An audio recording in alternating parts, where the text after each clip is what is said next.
Let's do a binomial probability problem. Here's an example worked out step by step, following the logic of the process we presented earlier. Here's our question. The likelihood that someone who logs on to the World Wide Web would purchase an item is 0.2. If the site has 10 people accessing it in the next minute, what is the probability that A, none of the individuals will purchase an item, B, at least 2 individuals will purchase an item? So we have the set of questions we discussed earlier. Number 1, what is the experiment? We're not drawing cards or flipping coins, but in reality, this is just like flipping coins. We assume that people on the web are acting independently of each other. That is, if I choose to buy it, it does not affect the decision of someone else to buy it. Also, like flipping coins, there are only 2 outcomes: buy, not buy, heads, tails. Number 2, what is the random variable? What are we interested in? In this case, it is the number of people who buy. It is a continuous or discrete random variable. Which is that? The random variable is discrete because it is measured in whole numbers of people who buy.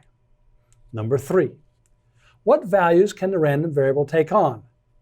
There can be no one who buys, or 1 person who buys, or 2 people, etc., until we get to 10. We should write this down.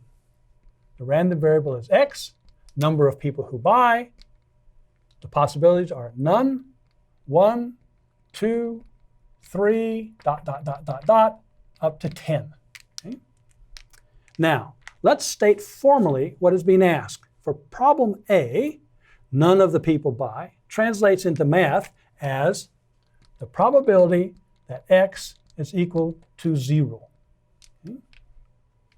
Now we go to the general formula for the binomial. We know the binomial because the experiment matches all the characteristics of the binomial process. These characteristics are: it is a binary process, meaning only success and failure. It has constant probability of success, meaning independent events, and it is a discrete random variable. Here's the general formula for the binomial probability density function. P of x is equal to n combinatorial x, p raised to the x power, q raised to the n minus x power, where q is equal to 1 minus p. Q is a probability of failure, p is a probability of success. Now we can simply put the numbers into the equation. Probability that x is equal to 0, no one buys, oops, sorry there, and sorry again, is equal to n, we have 10, and we're going to have 0, and this is going to be p raised to the 0 power, which of course is 1, and q raised to the n minus p, or the 10th power. We substitute in for 0.2 here and 0.8 here. Okay. What this allows us to do is develop our answer.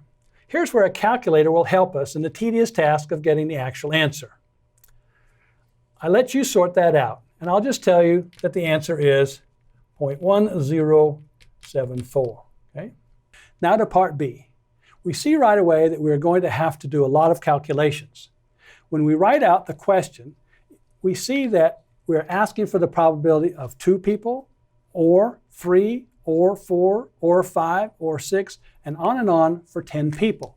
We're looking for the probability of all of those people buying it. Okay? That means we're going to end up having to calculate 9 times. Okay? Now, we can use this information that the sum of all the probabilities is equal to 1. This is always going to be the case for any kind of a probability density function, that the sum of all the values that it can take on is equal to certainty. Now, if we use this information, what we can do is we can take 0 and 1 and subtract that from 1. So the probability form would look like this. The probability that x is equal to or greater than 2, that's all these here, is equal to 1 minus the probability that x is equal to 0 plus the probability that x is equal to 1. That's what it looks like mathematically. Now, we only have to do the calculations. The calculations, of course, are going to be a little more easy to do because we're only doing 2 of those. With this formula, we can do the calculations and we can get our answer. Here is our answer, 0.6242. And I'll leave it to the interested student to verify that. All probability processes follow this probability density function. This probability density function has many applications, as you will see in the upcoming units.